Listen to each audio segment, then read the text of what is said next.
Hello everyone, welcome back once again. Block project manager की class है आपकी और 16वीं क्लास है बिहार जीविका की। ठीक है, ब्लॉक प्रोजेक्ट मैनेजर की जो आपकी क्लासेस चलती है मॉर्निंग में।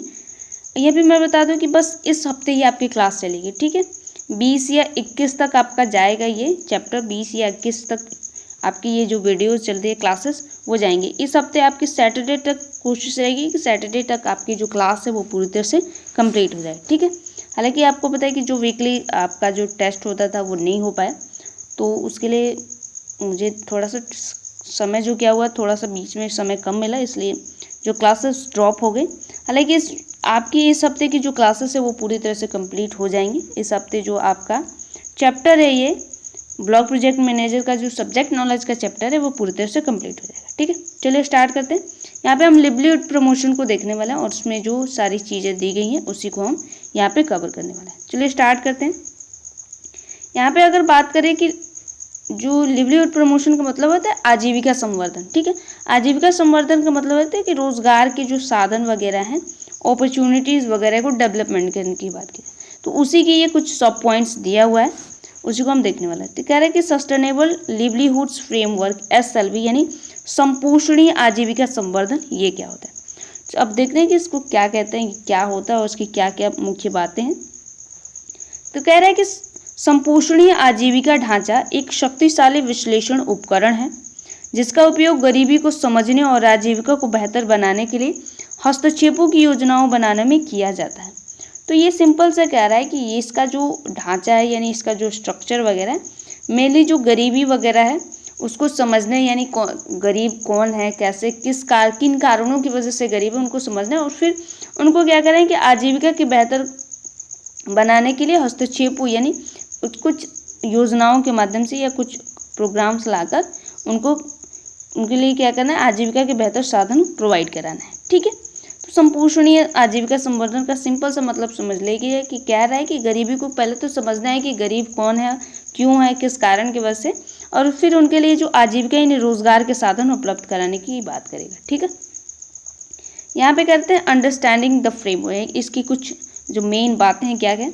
तो आजीविका तब तक संपोषणीय मानी जाती है जब वह झटकों और तनाव जैसे सूखा या बीमारी का सामना कर सकती है, उनसे उबार सकती है और अपनी क्षमताओं और संसाधनों को बनाए रख सकती है, और ऐसा करते हुए प्राकृतिक संसाधन आधारों को कमजोर न करे।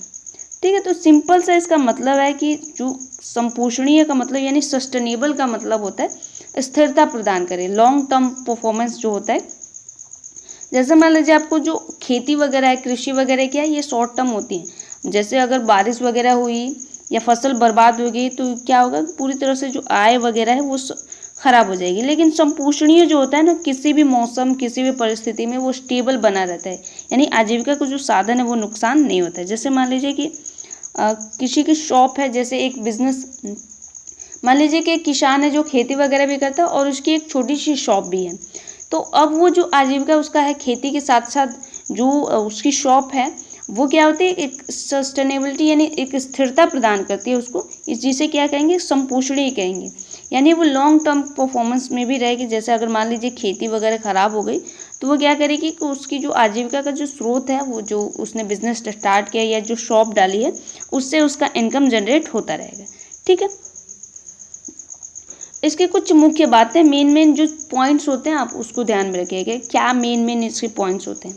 ठीक है, किसी भी चीज़ की जो आप जब नोट्स बनाए तो जैसे सुभेद्यता हो गया, इसको आप ध्यान में रखिए, झटके क्या होते हैं, तो ये आप जो चीज़ें होती हैं ना, मेन जो पॉइंट्स होते हैं आप बस उनको ध्यान में रखेंगे। बाकी बहुत सारी चीज़ें हैं तो बहुत सारी चीज़ों को ध्यान में रखना ज़रूरी नहीं होता है। जो मेन चीज़ें होती हैं आपको बहुत सारी चीज़ें ध्यान रखनी है, क्योंकि उसी पे प्रश्न बनते हैं। ठीक है, तो यहाँ बात करते हैं इसके कुछ मुख्य घटक क्या है, कंपोनेंट्स क्या है। तो पहला है भेद्यता संवर्धन यानी वल्नरेबिलिटी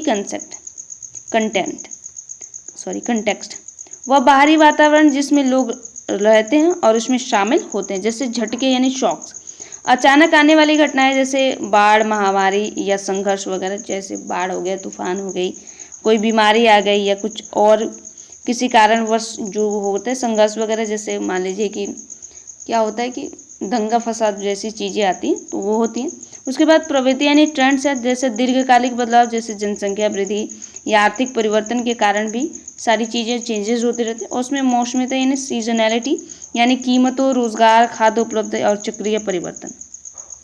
तो इसके जो मुख्य कंपोनेंट्स है, 3 कंपोनेंट्स आप इसको ध्यान में रखिए। क्या झटके वगैरह कैसे लगते हैं, ठीक है। ये सुभेद्य क्यों होता है, वल्नरेबल क्यों होता है। वल्नरेबल का मतलब है कि कुछ कारणों की वजह से क्या होता है कि ये खराब हो सकते हैं, ठीक है। जैसे किसी की इनकम है तो इनकम कब, मान लीजिए कोई शॉप ही डाला है तो उसकी इनकम कब खराब हो जाएगी, शॉप कब बंद हो जाते हैं। तो मान लीजिए कि शॉप में आग वगैरह लग गई या कोई बाहर से कुछ कारण ऐसा हो गया जिसके कारण शॉप बंद होगी, तो रोजगार के साधन तो वहाँ से भी जा सकते हैं। तो ये कुछ इसके सुभेद्यता यानी वल्नरेबल इसको बनाते हैं। तो उसको ध्यान रखिएगा कि क्या क्या चीज़ें हैं जो इसको वल्नरेबल यानी सुभेद्य बनाती हैं। तो एक तो झटके, जैसे बाढ़ आ गई, महामारी कोई आ गई, संघर्ष कोई हो गया, जैसे दंगा फसाद हो गया, या कभी कभी क्या होता है कि जनसंख्या वृद्धि हुई और आर्थिक परिवर्तन हो गए, तब भी इनकी जो सस्टेनेबिलिटी है वो ख़राब हो जाती है। और रोज़गार वगैरह की जो कीमतें हैं वो उसमें उतार चढ़ाव होता है, उतार चढ़ाव या मौसम की वजह से होता है, तो भी होता है, ठीक है। वही बात करते हैं आजीविका साधन और पूंजी की, यानी लिवलीहुड एसेट कैपिटल। ये साधन जो होते हैं ये भी साधन है जिन पर लोग अपनी आजीविका चलाने के लिए निर्भर करते हैं। आमतौर पर 5 पूंजीगत रूप में वर्गीकृत किया गया। यानी जो संपत्ति होती है, जैसे संपत्ति क्या होता है कि आपके पास जैसे एक किसान है तो उसकी संपत्ति क्या होती है, खेत होती है। तो उसकी जो कैपिटल होगी या एसेट्स होगी वो उसकी आजीविका का साधन ही है, तो है वो खेत में काम करेगा या फसल वगैरह बोएगा, तो जो फसल उससे मिलेगा वही तो उसके रोजगार का साधन है। तो ये आमतौर पर उसे ही कैपिटल या पूंजी भी कहते हैं, ठीक है। तो इसमें आमतौर पर पूंजी में किन किन चीज़ों को ऐड किया गया है, किस किस में, पहले तो मानव पूंजी है, ये ह्यूमन कैपिटल, जिसमें क्या होता है कौशल, ज्ञान, स्वास्थ्य और काम करने की क्षमता आती है। एक व्यक्ति है, जैसे एक किसान ही है, तो उसमें जो कौशल होगा कि जैसे बीज वगैरह कैसे बुआई की जाती है वगैरह वगैरह जो चीज़ें होती है उसमें उसको प्रशिक्षण मिला हुआ है, तो उसके पास वो मानव पूंजी है। उसका ज्ञान है कि कैसे किस टाइम पे बुआई की जाए या किस तकनीकी से बुआई की जाए, तो ये सारी चीज़ें आती हैं, ठीक है। अगर वो स्वस्थ रहेगा यानी उसकी हेल्थ कंडीशन वगैरह ठीक रहेगी तभी तो वो काम वगैरह करे। तो ये जो सारी चीज़ें वो मानव पूंजी में आती है, यानी ह्यूमन कैपिटल में आती है। तो ह्यूमन कैपिटल में पूछ लेगा कि क्या क्या चीज़ें सम्मिलित होती हैं, तो आप ध्यान रखना है कि ज्ञान है, कौशल है, स्वास्थ्य है, काम करने की जो क्षमता है, कैपेसिटी है, ये सारी चीज़ें क्या आती हैं, मानव पूंजी में आती हैं। वहीं सामाजिक पूंजी में क्या आएगा, यानी सोशल नेटवर्क में क्या आता है, तो नेटवर्क में क्या आता है, विश्वास के रिश्ते और सामूहिक समूह या संस्थाओं के सदस्य, जैसे स्वयं सहायता समूह। तो सोशल नेटवर्क में क्या आता है, जो जिन समूहों से आप जुड़े होते हैं, जैसे समाज से, जिस समाज में आप रहते हैं उस समाज की जो संस्थाएं होती हैं वो होती हैं, जैसे आपके रिलेटिव्स हो गए, या आप किसी जैसे फ्रेंड सर्कल में है, या किसी भी अन्य जो सर्कल में आप जुड़े हुए हैं, चाहे समूह वगैरह है, गांव के समूह में जुड़े हैं या स्वयं सहायता समूह में जुड़े हैं, या किसी अन्य जो प्राइवेट संस्था होती है उसमें जुड़े हुए हैं, तो ये क्या होता है कि सामाजिक पूंजी में आते हैं, सोशल एसेट्स में, कैपिटल्स में आते हैं। वहीं प्राकृतिक में क्या आता है, जैसे भूमि आपका हो गया, जल हो गया, हवा, संसार, ये सारी चीज़ें आपको पता है कि ये प्राकृतिक चीज़ें हैं, तो ये प्राकृतिक पूंजी में आती हैं, ठीक है। वहीं भौतिक पूंजी में क्या आती है, फिजिकल कैपिटल्स में क्या आता है, तो बुनियादी ढांचे, जैसे सड़क हो गया, बिजली हो गए, पानी की आपूर्ति हो गई, उत्पादन उपकरणों में जैसे मशीन वगैरह हो गया, फैक्ट्रीज वगैरह हो गई, आपके घर में जो चेयर्स हैं, बेड्स हैं, या बहुत सारी इक्विपमेंट्स होंगी वो क्या होती है, जैसे फैन, पंखा वगैरह, ये सारी क्या होती है, ये सारी जो होती है भौतिक पूंजी में आती है, ठीक है, फिजिकल एसेट्स में आते हैं। वही वित्तीय पूंजी यानी फाइनेंशियल कैपिटल में क्या आता है, तो बचत हो गया, ऋण हो गया और अन्य मौद्रिक संसाधन जो होते हैं वो क्या होते हैं कि वित्तीय पूंजी में आते हैं। तो ये सारी चीज़ें आप इसको ध्यान में रखिएगा कि किस पूंजी में क्या चीज़ें आती हैं, ठीक है। तो इसे विशेष तौर पे ध्यान रखिएगा जो आजीविका संवर्धन वगैरह यानी रोजगार के लिए जो संपत्ति, जैसे संपत्ति होती है, संपत्ति को भी 5-6 भागों में डिवाइड किया, जैसे सामाजिक संपत्ति, आर्थिक संपत्ति, ठीक है, प्राकृतिक पूंजी, भौतिक पूंजी, ये सारी चीज़ें। तो इसमें आप यहाँ पे ध्यान रखिएगा वित्तीय पूंजी में क्या होता है, तो बचत, ऋण, ऐसे करके नोट कर लीजिएगा। भौतिक पूंजी में क्या होता है, तो सड़क, बिजली, पानी, ये सारी चीज़ें आपको समझने में थोड़ा हेल्प करेंगी, ठीक है। और इसी से प्रश्न भी पूछेगा, तो इसको आप ध्यान में रखिएगा कि जैसे प्राकृतिक पूंजी लिखा तो पूंजी में क्या, प्राकृतिक पूंजी में पूछ लेगा कि क्या सम्मिलित होता है, क्या सम्मिलित नहीं होता है। भौतिक पूंजी में पूछ लेगा कि क्या सम्मिलित होता है, क्या सम्मिलित नहीं होता है, ठीक है। तो इसमें ज़्यादा कुछ होता नहीं है, बस आपको थोड़ा थोड़ा चीज़ें ध्यान में रखनी है बस। यहाँ पे आप अगर बात करें कि नीतियाँ या संस्थाएं और प्रक्रिया यानी पॉलिसीज, इंस्टीट्यूशन एंड प्रोसेस क्या होते हैं, PIPs, ठीक है। तो ये वे नियम, कानून, संगठन और सामाजिक प्रथाएं हैं जो यह तय करते हैं कि लोग संसाधनों तो कैसे पहुंचते हैं और उनका उपयोग कैसे करें। तो जो पॉलिसीज़ वगैरह होती हैं, जो नियम, रूल्स, रेगुलेशंस होते हैं, ये सारी चीज़ें तय करते हैं कि जैसे आपकी फैमिली में या आपकी फैमिली में भी रूल्स रेगुलेशंस होंगे कि कौन व्यक्ति कौन काम करेगा, कितना काम करेगा, उस कैसा काम करेगा। वैसे ही समाज में भी होते हैं नियम वगैरह, कानून वगैरह, आपको पता है कि सारी चीज़ें होते हैं। सामाजिक प्रथाएं भी होते हैं, रीति रिवाज भी होते हैं जो ये तय करते हैं कि लोगों तक संसाधनों को कैसे पहुंचाया जाए और उनका उपयोग कैसे किया। जैसे आपको पता है, अगर पीछे के नॉर्म्स वगैरह को देखें, जैसे ब्राह्मण को क्या क्या जैसे पूजा पाठ वगैरह का काम दे दिया गया, आप पीछे की चीज़ों में देखें, ठीक है। और वैसे ही हर वर्ग के लिए अलग अलग, हर क्लास के लिए हर काम को अलग अलग डिवाइड किया गया है। तो ये क्या होता है, सामाजिक प्रथाएं होती हैं, सोशल वर्क्स, नॉर्म्स होते हैं जो बताते हैं कि कौन व्यक्ति क्या काम करेगा। उसी के अनुसार नियम वगैरह भी सेट कर दिए गए थे पहले, ठीक है। इस टाइम पे भी नियम वगैरह, तो आपको अब क्या होता है कि कॉन्स्टिट्यूशन के आधार पर जाते हैं या IPC सेक्शंस के तहत जाते हैं जो चीज़ें होती हैं, ठीक है। तो सारी चीज़ें सेम रहती हैं, बस उनका क्या होता है कि कंटेक्स्ट जो होता है बदल जाता है। बात करते हैं कि आजीविका रणनीतियों की, तो लिवलीहुड स्ट्रेटजीज की। तो ये वे गतिविधियां हैं जो लोग अपनी आजीविका के लक्ष्यों को प्राप्त करने के लिए चुनते हैं, जैसे कृषि, गहनता या आय का विविधीकरण या प्रवासन। तो ये रणनीति होती है, स्ट्रैटेजीज होती है, जिसमें उसमें स्वयं व्यक्ति चुनता है कि वो क्या करना चाहता है, ठीक है। जैसे आप बिजनेस करना चाहते हैं, आप खेती करना चाहते हैं, या आप यहाँ पे काम करना चाहते हैं, या शहर में जाके काम करना चाहते हैं, गांव में काम करना चाहते हैं, या आउट ऑफ कंट्री जाके काम करना चाहते हैं। तो ये आजीविका की रणनीतियाँ होती हैं, स्ट्रेटजीज होती हैं, और हर व्यक्ति के लिए अलग अलग होती हैं, ठीक है। अब उसकी बात करें, उसके बाद आजीविका का परिणाम यानी लिवलीहुड आउटकम्स क्या होते हैं। तो वे लक्ष्य होते हैं जो प्राप्त करना चाहते हैं, जैसे अधिक आय, बेहतर खाद्य सुरक्षा, कम वैधता और अधिक कल्याण। तो जैसे आप भी हैं तो आप चाहेंगे कि आपको एक अच्छी जॉब मिले, उससे अच्छी इनकम हो, आपकी जो हेल्थ कंडीशन हो वो अच्छी हो, ठीक है। आप वल्नरेबल यानी जो सुभेद्यता है वगैरह कम हो, जैसे जोखिम वगैरह कम हो, ठीक है। और अधिक कल्याण यानी अधिक सुख समृद्धि सब कोई चाहता है। तो ये सारी चीज़ें आजीविका के परिणाम में आती हैं।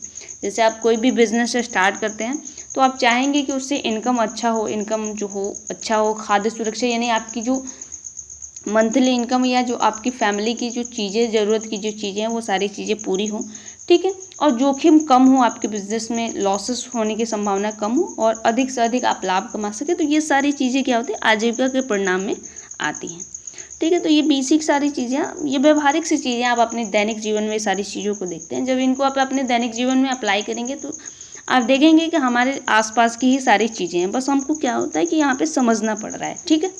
बाकी कुछ बहुत ज़्यादा इसमें नहीं है, बस आपको समझना है कि अपने आसपास के क्षेत्र, अपने फैमिली में और अपने परिवार वगैरह या आपके गांव वगैरह में जो चीज़ें हो रही हैं उनको समझना है अपने स्तर पे, ठीक है। अब बात करें कि ढांचे का अनुप्रयोग यानी एप्लीकेशन क्या है, जो ये ढांचा हमने ऊपर देखा, इन सारी चीज़ों का अनुप्रयोग कैसे करना है। तो SLF ये सुनिश्चित करता है कि विकास कार्यक्रम लोगों पर केंद्रित हो। इसका जो मेन फोकस होता है वो लोगों पर केंद्रित करना होता है। कह रहा है कि सिर्फ एक क्षेत्र पर ध्यान केंद्रित करने के बजाय व्यक्ति के संपूर्ण संसाधन पोर्टफोलियो को देखना होगा, यानी उसको हमें देखना पड़ता है। तो जब भी आप एक विज़न बनाइएगा, जैसे चीज़ों को देखने का क्या होता है, जैसे कोई भी चीज़ होती है तो आपको पता है कि एक तो यहाँ पे अभी हमने देखा, जैसे मान लीजिए आप कोई काम करते हैं तो अभी चाहते हैं कि अभी इनकम भी हो, लेकिन लॉन्ग टर्म में यानी इन फ्यूचर में भी सारी चीज़ें होती रहें। जैसे कोई भी चीज़ होती है तो आपको पता है कि उसके मल्टीपल आयाम होते हैं, जैसे उसका सामाजिक लाभ क्या होगा, आर्थिक लाभ क्या होगा, राजनीतिक लाभ क्या होगा, ठीक है। पर्यावरण की दृष्टि से देखें तो क्या लाभ होगा। तो जो कोई भी काम, जैसे मान लीजिए एक फैक्ट्री लगती है, आपके घर के आसपास एक फैक्ट्री लगी, तो उसका क्या होगा, आपके जो उस पर इस टाइम पे तो प्रभाव पड़े, जैसे समाज पे प्रभाव पड़ेगा। वहाँ पे अगर मान लीजिए एक फैक्ट्री लगती है तो वहाँ पे इनकम जनरेट होने लगेगा। तो जहाँ पे इनकम जनरेट होती है तो लोगों की जो सोचने वगैरह की क्षमता जो होती है वो बढ़ने लगती है, पैसे को खर्च करने की वो सारी चीज़ें डेवलप होने लगती हैं, ठीक है। बशर्ते कि जहाँ पे जो रोज़गार वगैरह के साधन नहीं है, तो वहाँ के जो लोग होंगे और जहाँ पे जो अच्छे खासे डेवलप लोग हैं, वहाँ की जो मेंटालिटी होती है चीज़ों को देखने की, सोचने की, समझने की, वो सारी चीज़ें अंतर होते हैं। तो जब भी चीज़ों को देखें तो आप मल्टीपल डायाम से उसको देखने की कोशिश करें और जो कहते हैं कि वेरियस कंसेप्ट लेकर चलना पड़ता है उसका, ठीक है। कह रहे हैं कि गरीबी के मूल कारणों को समझने के लिए बहुस्तरीय यानी स्थानीय नीति स्तर और दृष्टिकोण को भी अपनाएं, ठीक है। जो चीज़ें होती हैं अपनाने की बात कर रहे हैं यहाँ पे, आपको क्या क्या चीज़ें करनी पड़ती हैं आजीविका संवर्धन वगैरह। और उसके बाद कह रहे हैं कि आजीविका, कृषि आजीविका जैसे कृषि, पशुपालन और गैर कृषि आजीविकाओं में हस्तक्षेप करना। जैसे ग्रामीण आजीविका संवर्धन के हस्तक्षेप में 3 प्रमुख क्षेत्रों को कम करने यानी जोखिम को कम करने और आय बढ़ाने के लिए विविधीकरण यानी डाइवर्सिफिकेशन को हमें बढ़ाना पड़ता है। तो आजीविका आपको पता है कि जो खेती वगैरह में जोखिम सबसे ज़्यादा होता है, तो वहाँ पे जब हम डाइवर्सिफिकेशन करते हैं यानी आजीविका के साधन बढ़ाते हैं, तो यहाँ पे कुछ कह रहे हैं कि डायमेंशंस यहाँ पे दे रहा है और डाइवर्सिफिकेशन यानी जोखिम को कम करने की बात यहाँ पे कर रहा है, ठीक है। क्या क्या चीज़ें इसमें करनी होती है, जैसे कृषि में हस्तक्षेप यानी इंटरवेंशन इन एग्रीकल्चर।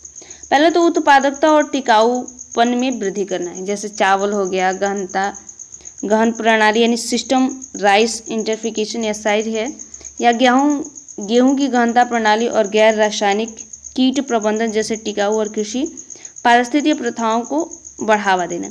तो कुछ जैसे फसल वगैरह आपकी बर्बाद होती हैं, जैसे खेती वगैरह करते हैं, तो आपको बताइए जब फसल वगैरह में कीड़े लग जाते हैं, तो एक तो पहले कह रहे हैं कि बुआई वगैरह में चेंजेस करना है, फिर गैर रासायनिक प्रबंधन करना है और टिकाऊ और कृषि पारिस्थितिक प्रथाओं को बढ़ावा देना है, ताकि जो फसल वगैरह है उत्पादन वगैरह में वृद्धि हो और जोखिम वगैरह कम, ठीक है।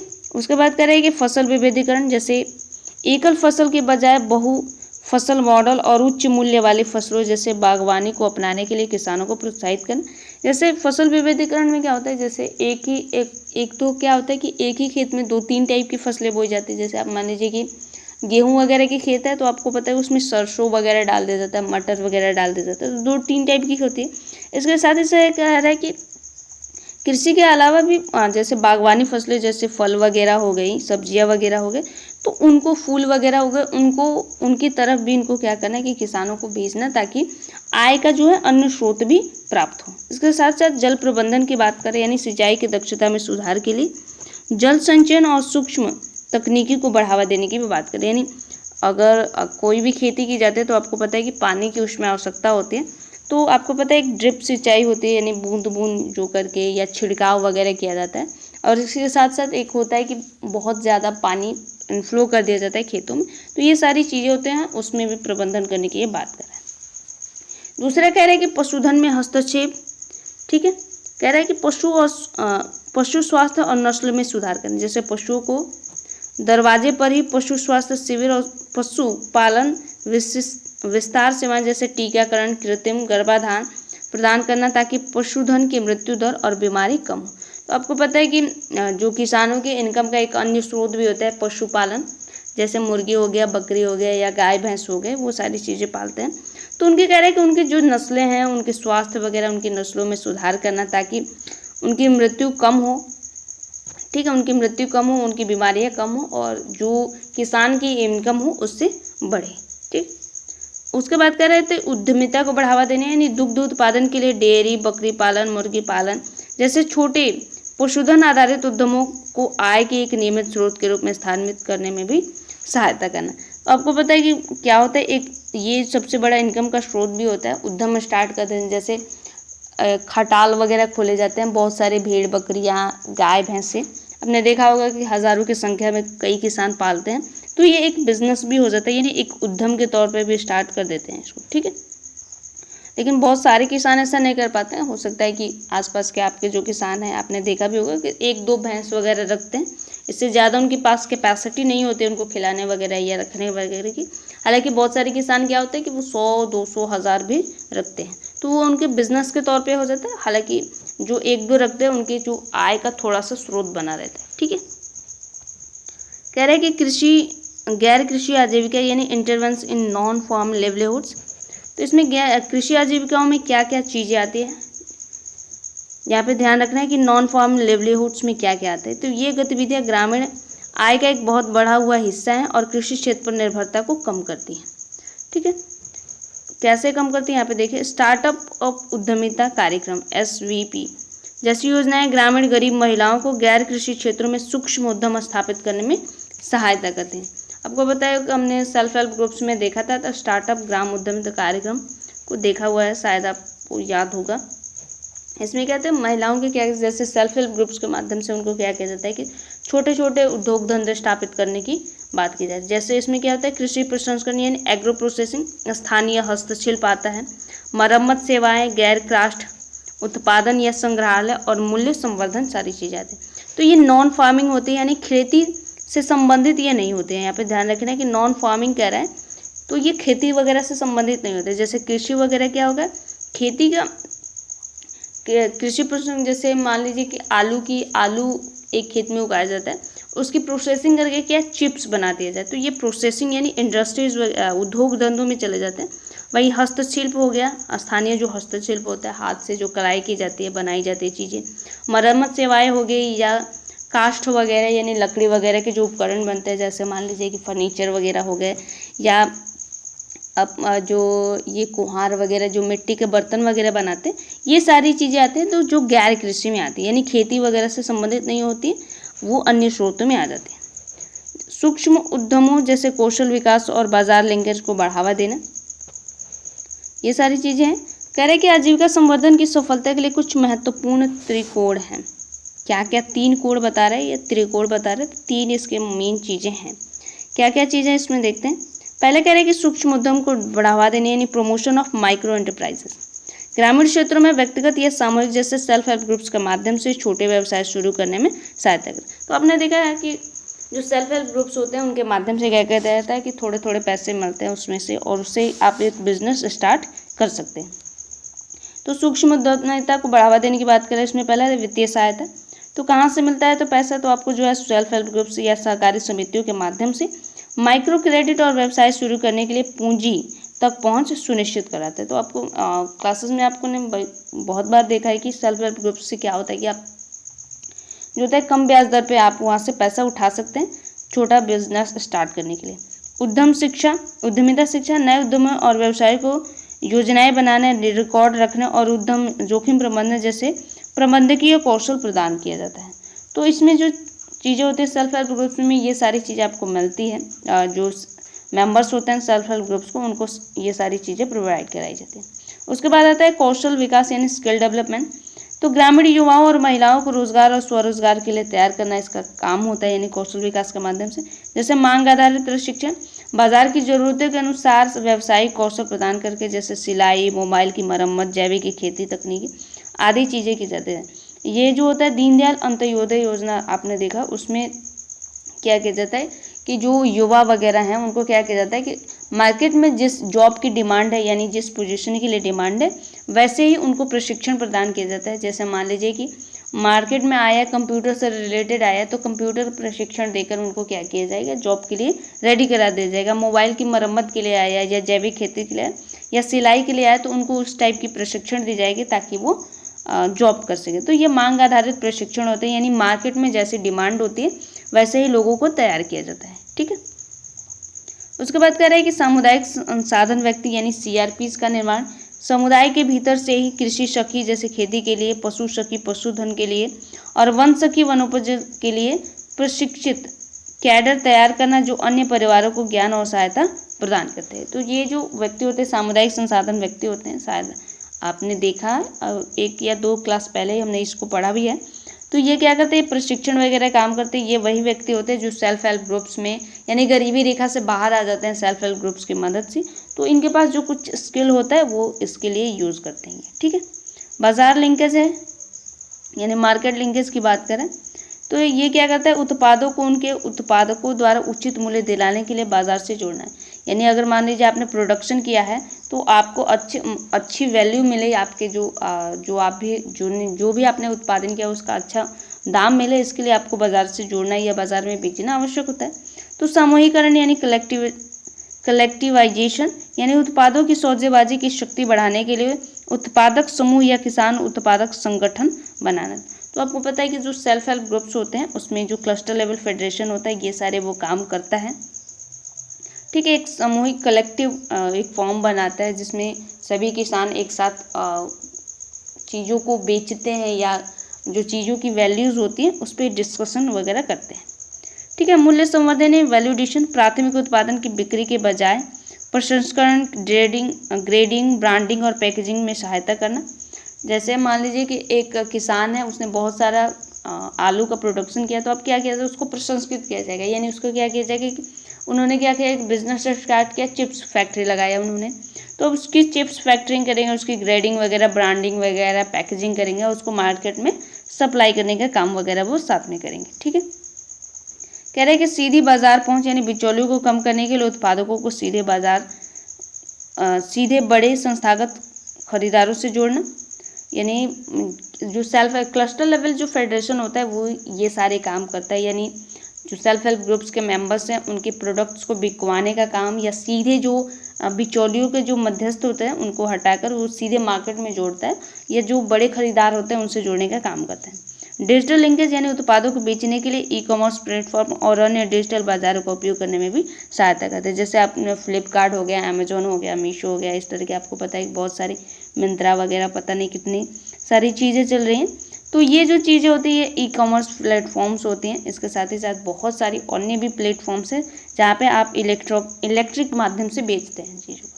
तो ये सारी चीज़ें होती हैं, आप इनको ध्यान में रखिएगा। बहुत थोड़े से पॉइंट्स हैं, हालांकि ये वीडियो शायद थोड़ी सी लंबी हो गई है, बट कोई बात नहीं, चीज़ें थोड़ी सी बड़ी हैं, इससे क्या होगा कि आपको जो सिलेबस है थोड़ा सा जल्दी कवर हो जाएगा, इसीलिए। ठीक है, तो इसमें कुछ पॉइंट्स हैं जो मेन पॉइंट्स हैं, आप ध्यान में रखिएगा। यहाँ पे सारी चीज़ों को ध्यान रखना ज़रूरी है, हालांकि थोड़ी बहुत जो चीज़ें इंपॉर्टेंट जो चीज़ें हैं उसको बस ध्यान रखिएगा तो सारी चीज़ें ठीक रहेंगी। ठीक है, तो आज की क्लास आपको कैसी लगी कमेंट में ज़रूर बताइएगा। मिलते हैं अगली क्लास में, तब तक के लिए धन्यवाद।